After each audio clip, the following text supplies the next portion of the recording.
Hi, everyone. Today, we're going to talk about fashion and colonialism. And I want to introduce you all to Veronica, who is going to be giving a real-time American Sign Language interpretation of the class. And she will also be on every class from now on. So welcome, Veronica. Thank you. So about fashion and colonialism, we're going to look today at fashion alone and colonialism alone, starting with colonialism. And we're going to look at the methodologies behind the widespread of colonialism, how it spread so far and wide, and the impact across all industries, but particularly the fashion industry. Don't worry, we're going to talk about fashion. And this is a study on colonialism, on how far and wide it was distributed, and how it also is based on culture and the culture of colonialism, which is what will direct us to fashion. So we're going to look at the history of colonialism, the ideologies of expansion, women's bodies as borders of nations, fashion and culture, and design fiction at the very end, which is a provocation. It's a workshop where we're going to explore designing the future. Decolonization can be used to explore the decentralization of whiteness. However, that's not what it means. When we want to talk about decentralizing whiteness, we shouldn't use the words decolonization. And that's why this class is not called Decolonizing Fashion, but Fashion and Colonialism, because the act of decolonization, as this reference here, that decolonization is not a metaphor um, uh, paper, I guess, is also going to be available for all of you who've signed up to these classes. After my class, I'll send you all of my resources, tons of PDFs, articles, and things to read. But as decolonization is not a metaphor suggests, Eve Tuck and K. Wayne Wang discuss, the importance of not using decolonization as simply uh, a word to mean decentralization, a word that means just remove whiteness from the topic. And it's very hard to remove whiteness from the topic. That's an exercise in and of itself, which is why we're going to discuss colonization and the impacts it has. Um, but I just want to mention that decolonization, to decolonize, is the attribution of the land back to indigenous people.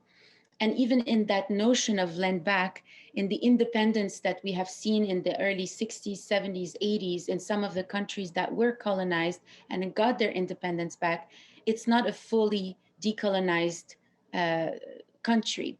And we're going to look into that through the lens of fashion and how decolonization is not just giving the land back, although that is the most important part. It also is in the way we're looking at culture and how culture has been um, contaminated by colonialism. So to colonize, okay, in the first classes that I've given, and in case you have not watched the first classes that are available on slowfactory.foundation/openedu, the classes that I would recommend for you to begin with is sustainability literacy. And sustainability literacy talks about the idea of sustainability in relationship with whiteness, in relationship with colonialism. So, what is colonialism and the act of colonizing? We're going to look into that very shortly. How was it justified? How did they go so far, so wide? How did it succeed? You know, who were the biggest colonial powers of the time and who are still in power today? So let's begin with the colonial discourse. Colonialism was justified with this idea that began in a little bit before 1871, but began with this idea that man is at the top of the food chain. And again, in the previous classes that I've given, we go deeper into this method, this ideology. Colonialism started with this idea that man is at the top of the food chain, and the white man, particularly, is at the top of this pyramid.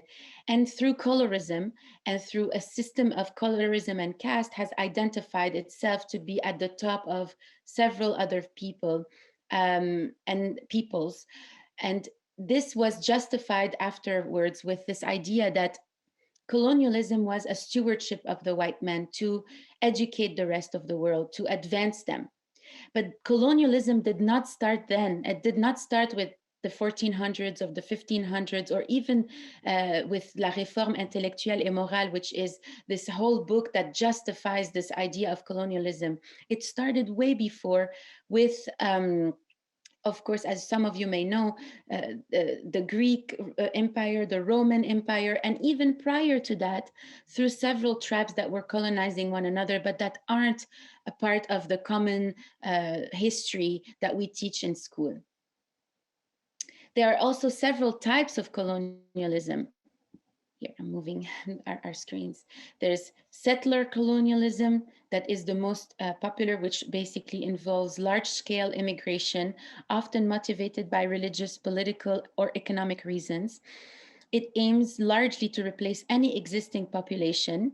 And the United States is a great example of a settler colonialism.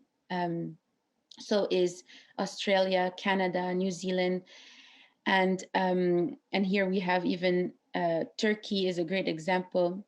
Then we have exploitation colonialism, that involves fewer colonists and focuses on the exploitation of natural resources or population as labor, typically to the benefit of the metropole.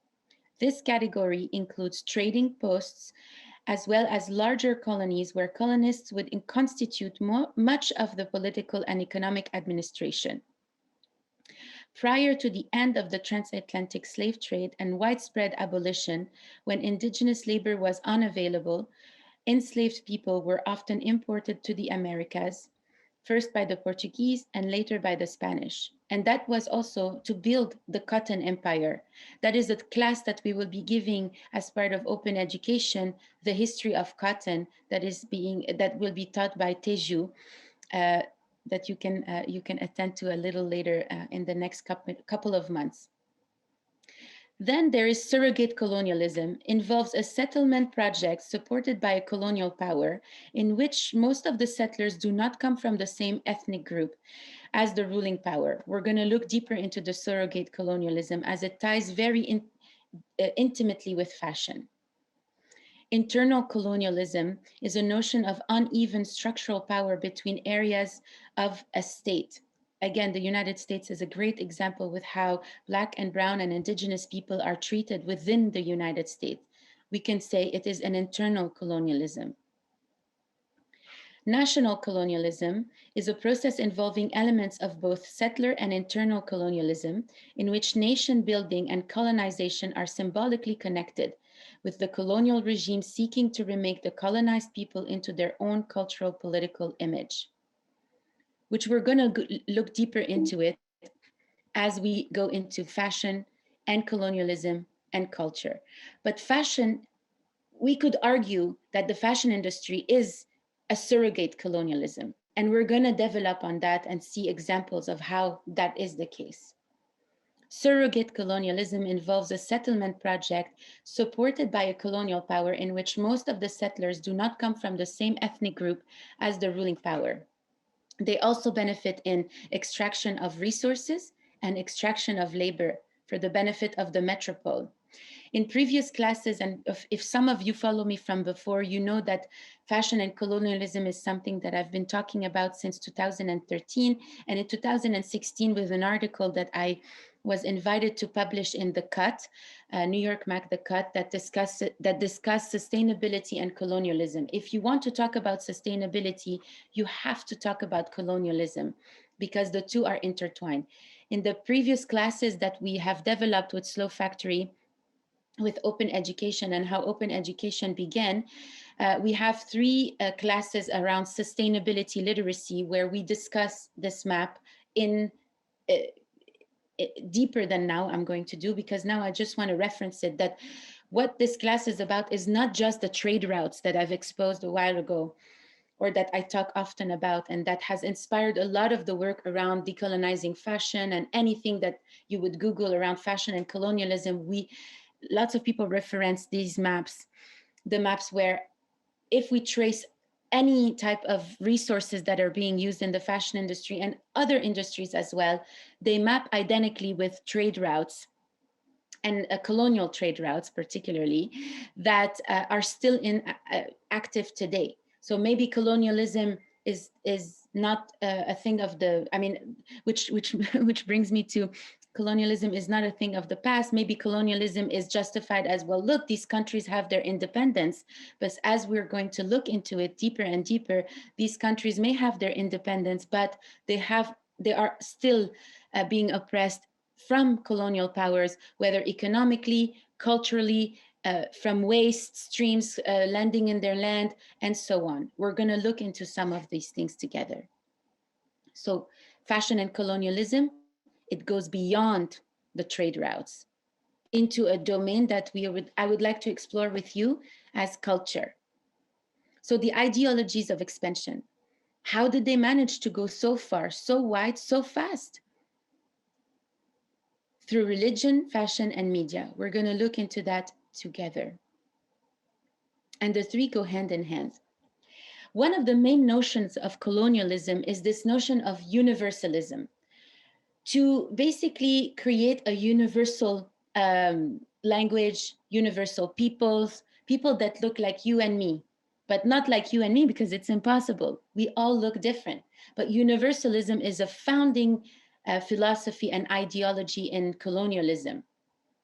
And it's essentially one of the main things that allowed the spread of colonialism, and the way that religion, media, fashion, and culture played a key role in establishing the imperial power.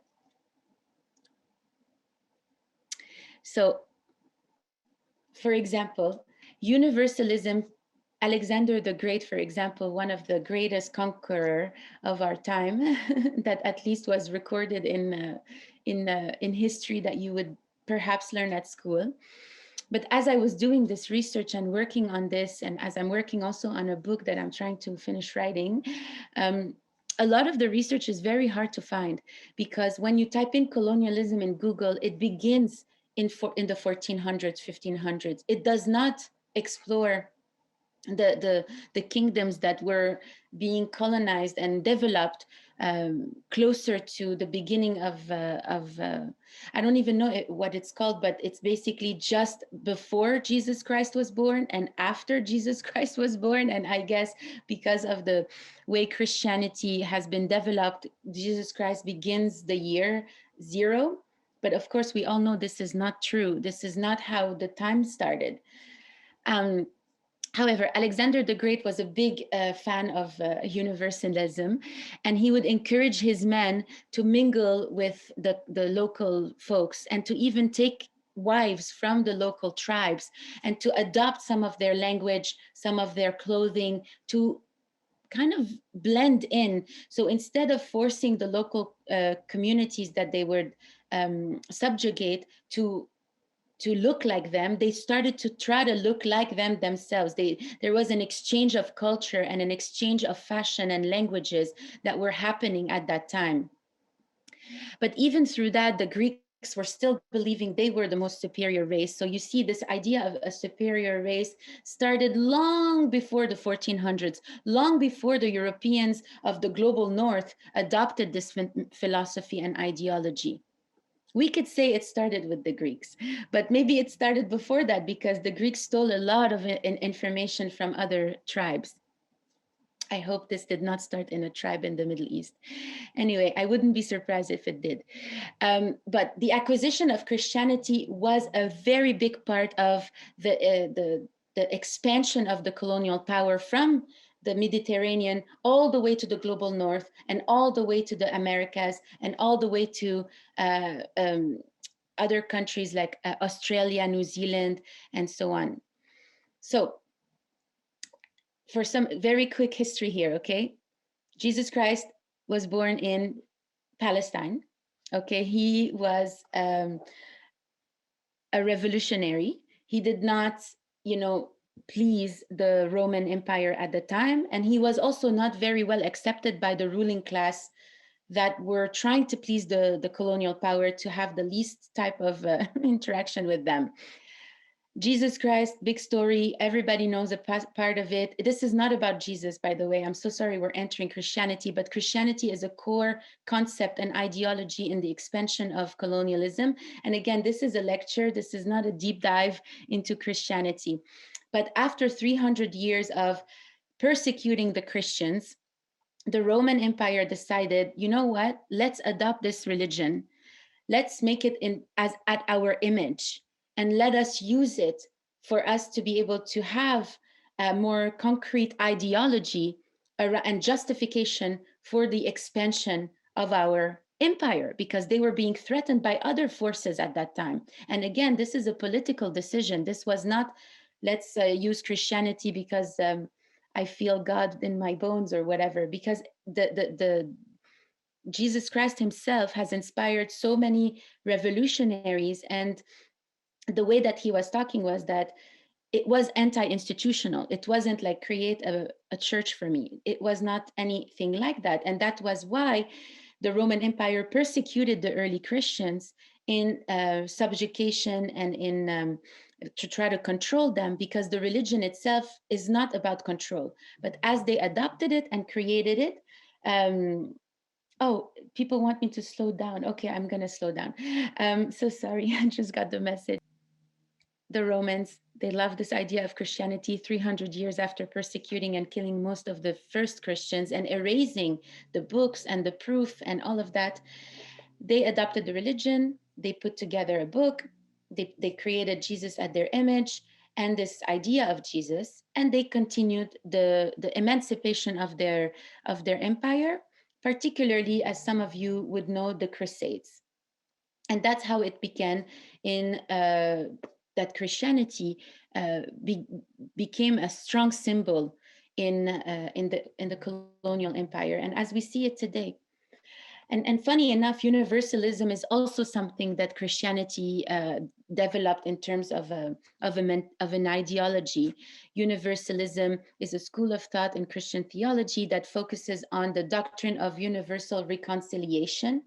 It is the view that all human beings will ultimately be saved and restored to a right relationship with God, which was interpreted in such a violent way and is also a very violent statement of reconciliation, and was used to spread the power of colonialism and the empires that were being formed at the time. And so that's where colonialism, the 1400s things start in Google, but there was so much more before that. So ideologies of expansion, we have religion, fashion, because it's culture, and media going hand in hand to create this widespread philosophy, ideology, and culture of colonialism. So from this book, Colonialism's Clothing, Africa, France, and the Deployment of Fashion, I just pulled this quote because I felt it was so related to what we are talking about. Garments provide a means by which to absorb distant cultures into familiar frameworks or to highlight cultural differences, often in order to reinforce cultural identity through contrast with the other. So either we wanted to assimilate or we wanted to very clearly say, I'm not going to change my culture for you. But media and colonialism and and electronic colonialism, and I would encourage you guys to read about it because that is something that I did not even know was a term, but I was so happy to discover that it's both electronic colonialism and digital colonialism, and sometimes abbreviated as e-colonialism, was conceived by Herbert Schiller and originally documented in 1976, Communication and Cultural Domination. And that is basically how we're going to create a link with that: colonialism, media, fashion, and then we're going to start talking more about fashion. But these images that you see here are Vogue in all the countries in the world. But what is so fascinating is that they all have something in common. They have a same language, they have a same way of portraying beauty, they are pushing for the same ideology. And that is a very strong, important factor about why the fashion industry and colonialism are so deeply, deeply intertwined, not just for the supply chain, not just for economic gain, but also through culture and indoctrination and the belief systems that we have adopted from the global North's colonial empire. And I talk about that a lot in my work personally, but here we are going to look at it together. This is I pasted this as is from Wikipedia, and I was very interested in the use of the word third world, which is not something that is common anymore. I didn't edit it in Wikipedia, I just brought it here to your attention, but yeah, we have a long way to go before we create a common language that we all agree with about how do we talk about the global north and the global south. And even to pile up everybody under the global south does disservice to the um, the rich cultures that are endangered because of colonialism. So to do that also is problematic, and I recognize that. Let's discuss women's bodies as borders of nations. The woman's body, women, were such a great um, asset for the colonial empire because, and this is very graphic, and I would like to say it's trigger warning for some of you maybe, and I was encouraged to use the word trigger warning even though I'm not used to it because I come from a country that has survived war and continues to survive so much atrocities, and nobody told me trigger warning when I was in the middle of all that, but I have empathy for all of you, so this is trigger warning. Women as an important asset of the colonial power. When the colonial power, the troops, the army, the men with their weapons would arrive on a land, they would massacre the men and they would rape the women as a symbol of universalism, peacekeeping, because the next generation would less likely be to rebel against the colonial power if they are partly the colonial power. So in our land in the Middle East, there has been so much of that, so much so that our identity has been so diluted into what is it that we actually are. We cannot claim indigeneity because our indigeneity has been broken. But I feel like the Middle East and Lebanon has survived 5,000 years of colonialism. And it's a bit like, it's interesting to look at it as a case study because it's a little bit how we can observe what not to hope the United States will be. And at the same time, maybe to hope what the United States could be, because we have also so much culture. So it's not to compare, but to look at it as a case study. And through the woman's body, the woman's hair, body, sexual reproductive rights, ancestral knowledge, spirituality, relationship to the land, childcare, craftsmanship, and relationship to food, that the colonial power has been the most, has infiltrated the woman's aura and energy and everything to expand itself at a fast rate. So not just through violence and assault, but also through culture, also through shame, also through the idea that the closest you are to the land, the least value you have according to the colonial power. And we're going to look at that. This is very general, okay? I understand that everything that I'm saying deserves a whole semester, but we don't have a whole semester together, but we do have Open EDU, and through Open Education, we will be looking at all of these things deeper and deeper with other instructors. So the expansion of colonialism was possible through the subjugation of women, through labor, and through value. So through the misrepresentation of the Black woman in Africa, European ideologies justified the enslavement of Black women, justified the enslavement of Black folks, and the transatlantic slave trade that built the colonial empire and built the cotton empire on which the fashion industry is built on. And similarly, through labor, Asian and Southeast Asian women make up for the majority of garment workers in the fashion industry. And so through economic colonialism, through exploitation colonialism and surrogate colonialism, we continue to subjugate the woman's body to build and sustain the fashion industry. And through value, Based on Eurocentric beauty standards, status, merit, women, the colonial power has the women purchasing their way into capitalistic understanding of comfort, of beauty, and a sense of belonging to a culture. Yet the fashion industry makes up for $440 billion in 2021. That is what the estimation is. But the industry's economic inequalities are so drastic between the CEOs, the CFOs, and the owners of these conglomerates and the women making the clothes. There has been so many campaigns during the beginning of the pandemic, the Pay Up campaign championed by Remake.World. I don't know if you know this organization, and other organizations that were rallying, because the first people to have been affected by the pandemic in the fashion industry were garment workers, because the conglomerates stopped paying for their orders since everything went under shutdown. And they were the first to suffer from poverty, from insecurity, and they were the first to protest. And they continue to, and we are going to see. This is a screenshot that my team Yasmin, has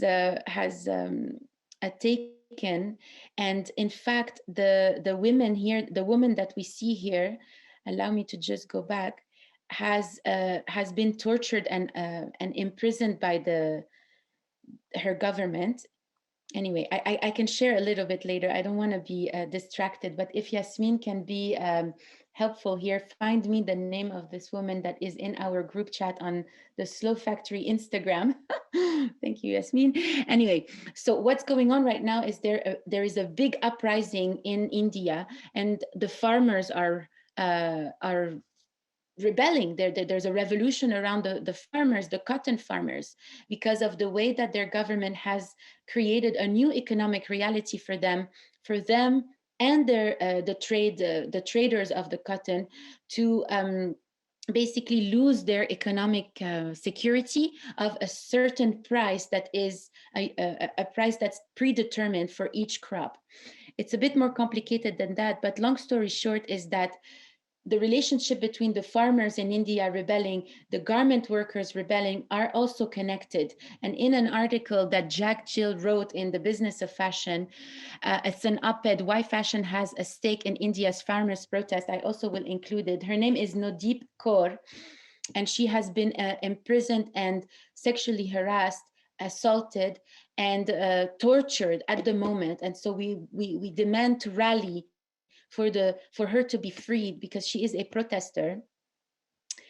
But I'm going to just read the quote here. Retailers colonize us due to cheap labor, exploit our youth, and disrespect the dignity of workers, especially women and girls, said Nazma Akhtar, not this woman portrayed here, executive director of the Awash Foundation in Bangladesh, who has been protesting non-payment of committed orders by international brands during the pandemic. It was countries that used to colonize us, now it's large corporations. The relationship between the Indian farmers that are protesting currently because of the price of cotton is because the price of cotton now, because of all the demands for organic cotton, is asked to go lower, because what we are competing against is the price of polyester. So you see that all of this is intertwined. Fashion is politics, and fashion is colonialism. But what is the value women have in this Eurocentric beauty standard? Because we also want to look at how culture has not only been inseminated here in the United States, but continue to impact the world across the board for this idea of universalism. This is me searching 2 days ago, most beautiful woman in the world in a Google image search. That's the result. That's the result of most beautiful woman in the world.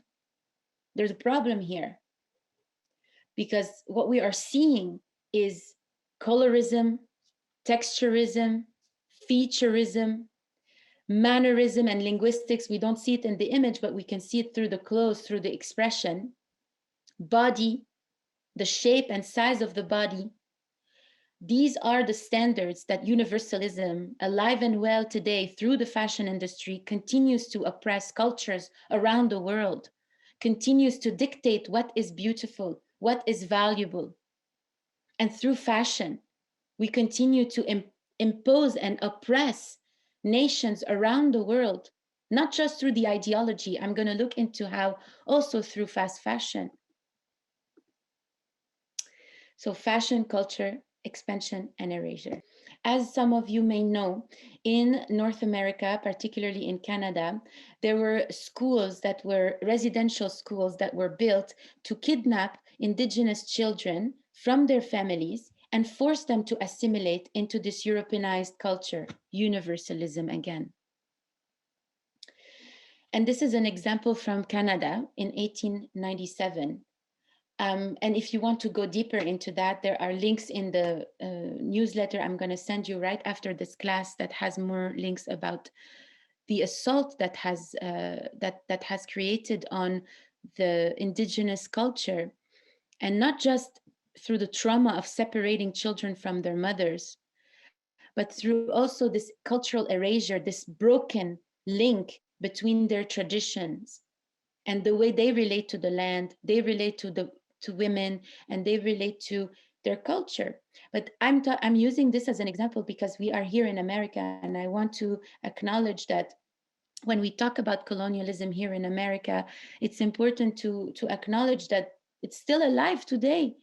This school was closed in the 80s. In the 90s, some of the schools were closed. Like this is now. Some of you were born in the 90s and 80s. And in Lebanon, because I'm Lebanese, and I want to talk to you about Lebanon because it's an important case study and an important information what happened also in our countries in the Middle East and North Africa, that through the colonial empire and the last colonial European colonial settlement, in the schools we were forbidden to speak our language, and we were also forbidden to wear our traditional clothing, even though that around the 40s and 50s, the Lebanese, the Beirutis, the Lebanese that were living in the metropole area were anyway fascinated with the European fashion. They were fascinated with this European, culture, and they anyway were starting to dress like whatever they were seeing in the Vogue magazines and on television. But not everybody, but under the colonial agenda of universalism, it was forbidden to speak our language. It was forbidden to wear our clothes, but not as drastically as what happened to indigenous nations right here in America, in Canada, and in the United States. So again, another Google search, professionalism, what to wear to a to a job interview. And you can see, first of all, look, like you have to absolutely look white. You have to look like these people, which is impossible.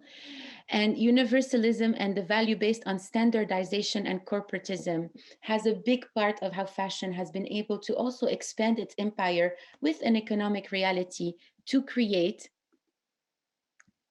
the staple wardrobe, the elevated essentials, the basics, the what everyone wants and needs to own. And Donna Karan, with her 7 easy pieces in 1985, has basically built her whole empire on this minimalism, on this idea of basics, idea that everybody wants this. Everybody sure wants this. And so cultural erasure is still alive today through fashion and media. Even if we do fight for representation, we aren't really getting enough representation. Ideas that are outside of universalism, people that look different than what this tokenism has designed for them to look like, will not be included, will not be given a platform. And fashion and media continues its expansion outside of what the US understands through all the countries of the world. And for me, I'm going to speak about Middle East, North Africa, because that's where I come from. And even if we do have things like Vogue Arabia or Harper's Bazaar Arabia, these publications are run by European and American folks, white Americans, that continue to subjugate us with this idea and notion of beauty, continue to subjugate us what is value, continue to colonize us through media, through fashion. And that is how most of our people, in the desperate attempt to try to fit in and be accepted and have a future, will adopt these.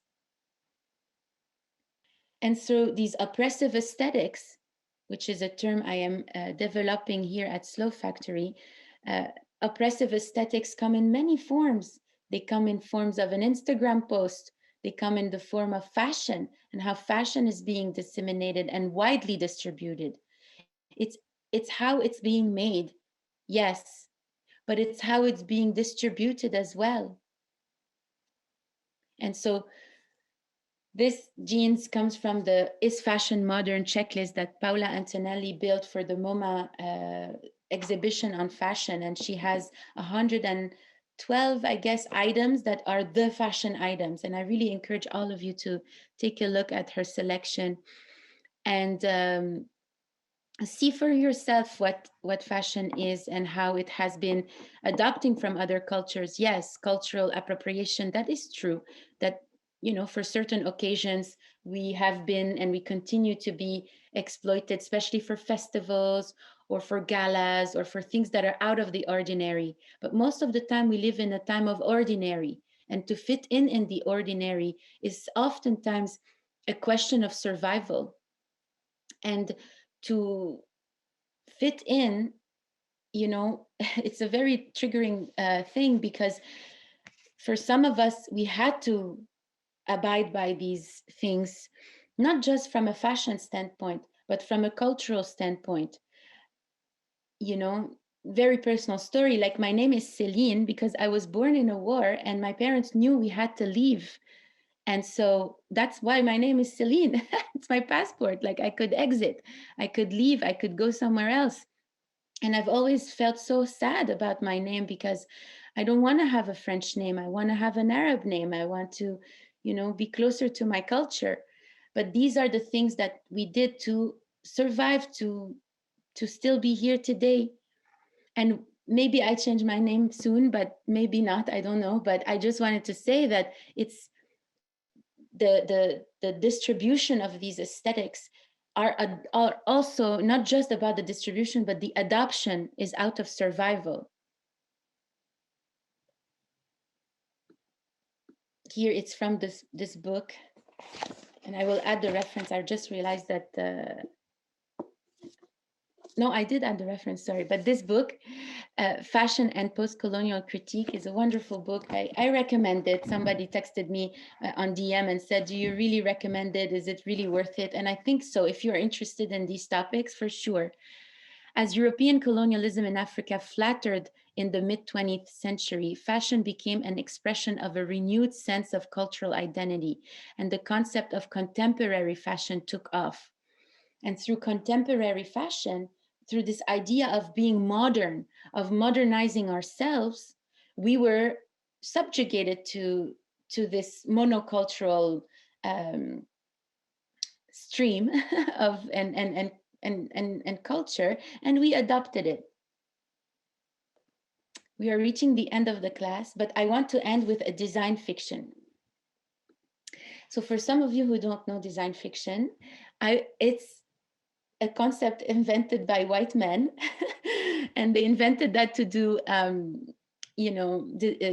science fiction and to build science fiction more concretely and to trip out. But I want to use design fiction to help us imagine a better fashion industry, help us imagine and allow ourselves to imagine, because that is the key here. Oftentimes we're invited to problem solve, and we have all the constraints to work with to problem solve. But one of the biggest constraints is the economic pressure that we are subjugated to. And with that pressure, it's very hard to innovate. It's very hard to innovate and to create something new when you still have to do the same thing as usual, which is create profit for the big conglomerates and the still following the same colonial agenda. But through design fiction, and I want us to allow ourselves to use this methodology to expand our mind. So design fiction is essentially like built, like looking through a cone. So if you make a cone with a paper, these are my notes, and you are in the present, and you're looking at the future. And through that, you can imagine the possible futures. So design fiction is the deliberate use of diegetic prototypes to suspend disbelief about change. Diegesis is a style of fiction storytelling that presents an interior view of a world in which details about the world itself and experiences of its characters are revealed explicitly through narrative. And two, the story is told or recounted as opposed to shown or enacted. So, through this process of looking at the future through a cone and imagining the possible, the plausible, the probable, the preferable, we are invited to articulate this image of the future that we see.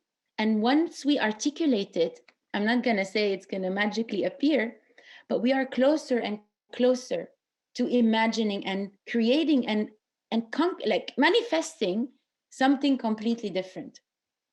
So through the time, we can have a segment of time. And again, design fiction is going to be a class that we're going to be looking into deeper together through open education. This is just an overview for you all, but it's a fun overview. It's fun to look into this in a way. Another metaphor is the flashlight, using the flashlight as to look into the future. It's always, anyway, a cone where we start with the present and we establish what is the future. How can we imagine this future? What is designing the future look like? Maybe we can spend some time looking into that as we are answering some of your questions. But you know why I always ground this in design? Because I myself am a designer and I use design as a discipline to allow us to have a framework to build change. Because it's fun to highlight all of this. Like even as I was researching this class, I was feeling so sad, so anxious, so stressed out because it's so deep what I'm sharing, and I have to do it in such an overview, simple way. And I was scared. And also, I was feeling like an imposter because I really piece everything together from several research I do. And then I realized that maybe the role of an instructor is to share their research and to allow others to build upon their research. And I really would love for you to do so. And if you do so, please attribute the beginning of the research to this research, because that's how we create a link, a solid link of information. That's how we build peer-to-peer information and open knowledge. We are not colonizing content. We are stating our sources. And as we end, let's think together of possible futures. Let's put together on a piece of paper what would be a possible future or a plausible future, probably futures. And I would encourage you to read what that means and to dig deeper into this research together as I share my links and my resources with you all. And if you do end up using design fiction to think of of a new future, of the future that we all deserve to be in, which is what we do at Slow Factory. We use design as a principle, as a framework for us to build a future we want to see. If you do end up using that, I would love for you to share your finding and definitely tag us. I would love to see what you guys build. Another example here is from Christine Ortiz, and it's equity design. And equity times design is a practice that merges the consciousness of racial equity work with the methodology of design thinking, helping you actualize your commitment to equity by training people, solving real problems, and changing behavior. And that is her framework. So it starts with we believe in, and we write the historical context, which I think we've done in this class. The radical inclusions, what do we see here? The process as product, what can we foresee? What kind of products can we create from that point on? And again, product is not just a shoe or a handbag, it's a system. It can also be an event, it can also be an experience. So the notion of products, we need to emancipate that a little bit. And you'll have a class that goes deeper into that this semester. So I'm very excited about that. And I would love for us to look at questions now. So, what are alternatives to use instead of unethical cotton and polyester? Okay, so in the classes that we are going to be offering in Open EDU, there is the history of cotton and the history of silk. Both are in partnership with Fiber Shed. I would really, really encourage you guys to look into Fiber Shed if you are interested in alternatives and to better understand the impact of polyester and the impact of not organic cotton. Couldn't the Romans just not interact with Christianity? They tried to. They tried to not engage because they were a polytheist culture. They believed in many gods. And the culture of Christianity was a monotheist religion. And they tried to, like I said, for 300 years, they persecuted and tried to erase this very powerful ideology. And the core of it, before they adopted it, is that it's about love. And love is something that is very, very frightening for people in power, because love makes you do crazy things and makes you also not listen to the rules. When you really figure out how to have self-love and love yourself for who you are without um, the need to fit in or to be accepted by anybody, you become fearless. And as a culture, if we all achieve that, we will definitely allow ourselves to create something completely different. In my years of studying in Lebanon, there were two things that my teachers taught me: that the people in power and the ruling class and the colonial power is very afraid of two things: love and ideas. And this is true. Love, because it makes you do irrational things, it frees you, it puts you in touch with yourself. And ideas, because ideas are very, very powerful. And so this religion was both love and ideas.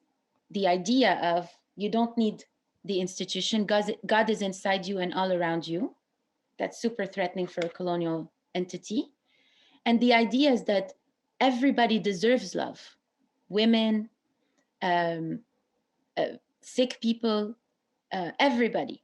So I'm not here to preach Christianity. This is not about Christianity. This is about the idea of that revolutionary man that said that. That has nothing to do about Christianity. That has nothing to do with the church. And that's why the Romans took that and eventually built it at their image. Hello, Céline. So can you explain about the acculturation? Is it part of colonialism or the way some minority culture to survive? Thank you. Yes. Thank you so much. So yes, the acculturation. So it's very complex, and honestly, it's not something we want to look into with the lens of shaming. Okay, I don't want to look in the lens of shaming for women in the Middle East or in other countries that are engaging in plastic surgery or in any types of anything, okay? Because this is not how this conversation should be led, or through the clothes, or how they want their bodies to look. It's a complex issue. I think we should have a whole class about acculturation. I just wanted to mention it, that the way the colonial empire succeeded its expansion was through culture, media, and religion. And through culture, there's fashion. That's mainly what I wanted to suggest here as another layer of complexity and looking at fashion and colonialism. Are there examples of media use during the colonial era rather than contemporary media that demonstrates that's such a good question, that demonstrates how fashion was used to further colonialism? One of the classes of Open EDU, I feel like this class is a great class to introduce Open EDU because it's basically all the things we're going to look at during the semester. So we're going to have a class about the history of Arab graphic design. And through this class, which I'm very proud of, we're going to look at the design, the use of design, which is media, during colonial power, and how it has influenced and oppressed other forms of designs, discrediting other forms of design, and imposing a form of design that is, again, universal. And again, just FYI, we use Helvetica in all of our content on Slow Factory, and we use it on purpose because we want to use this colonial font. Yeah, I love Helvetica too. I'm so indoctrinated. Yes, so we do want to use it. We do want to use it because the content that we are talking about, it needs Helvetica to code it into something that could be swallowable by some people that may be not interested in the beginning. The closer to the land, the less value you will have. Do you think this will flip as our food resources diminish? It should flip. It should flip not because we are facing an existential crisis around food, because anyway, most of us don't own land. Like, owning land is part of the reparation and the decolonization acts that the decolonization movement is demanding. So the access to land is key. And again, in Lebanon, because I just want to bring it always back to Lebanon, because we don't talk enough about Lebanon or the Middle East, North Africa, or Southeast Asia, North Africa, SWANA, Southwest Asia, North Africa. In Lebanon, for example, right now we are facing an economic collapse, an agricultural collapse, and we are at the brink of famine in my country. There has been a brain drain. I don't know if you know what that means, but that means that all the youth has immigrated outside of the country, and I'm one of them. And that means that, although I'm no longer youth because I'm going to be 40, but I did emigrate a long time ago. And right now everybody's trying to leave. And the reason why is because our access to the land has been compromised, and our relationship to the land has been compromised. And we have to repair our relationship to the land, our relationship to agriculture, in order for us to have a resilient system, design a resilient system, so that we can feed ourselves. Yes, Venezuela too, I see you, I know. I am currently doing my master's investigation in fashion and politics. Do you have any papers that could be useful? I'll send some of my research, and hopefully that will help. What are the best ways we can support and advocate for policies and regulations to free and protect global garment workers? Does the Slow Factory have any resources to help guide us here? I would recommend looking into remake.world. They are the ones leading, as far as I know, when it comes to advocating for garment workers. If you guys know any other organizations that do so, please tag them. And campaigning is very important. The Clean Clothes campaign, Fashion Revolution, of course. Oh my gosh, Fashion Revolution, yes. Nest, Garment Worker Center. Thank you so much for the links. Yasmin, can you please, Yasmin is my Alexa. Yasmin, can you please make sure that we have a list of the garment workers organizations so that we can support? And if there's any direct support for no Deep Core. A few more questions. Hi, Céline. I currently own and run an e-commerce brand that focuses on luxury clothing, but have never taken the time to educate myself about colonialism and fashion politics. How can we find the mean by which we can be effective in fashion without falling under colonial subjugation? Thank you for doing that. The future is here. Woo! How can we find ways? I mean, you have to be aware that you exist within a capitalistic system and you exist within a colonial system, and don't engage in shame. particularly self-shame or shaming others that are unaware of what's going on. I think the best way is to engage with education. I would encourage to take all of the classes part of Open EDU. They are free and accessible to all, and they are here because it's important to have this type of political education and fashion. And it's not to this type of information, it's not to distract you from what you're supposed to do, it's to inform you so you can do better. And basically that's it.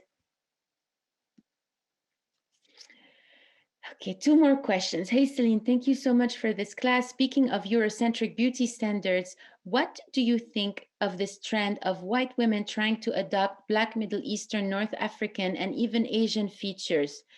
Is, is it a form of colonialism? Are we contributing to erasure? Oh my gosh, what a question.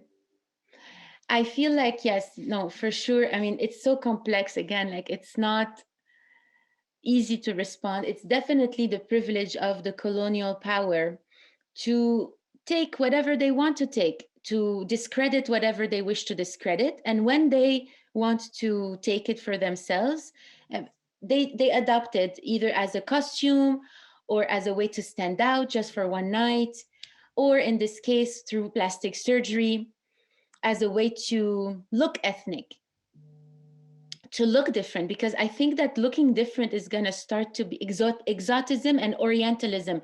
I want you guys to look into Orientalism. There is in my links a link to Orientalism.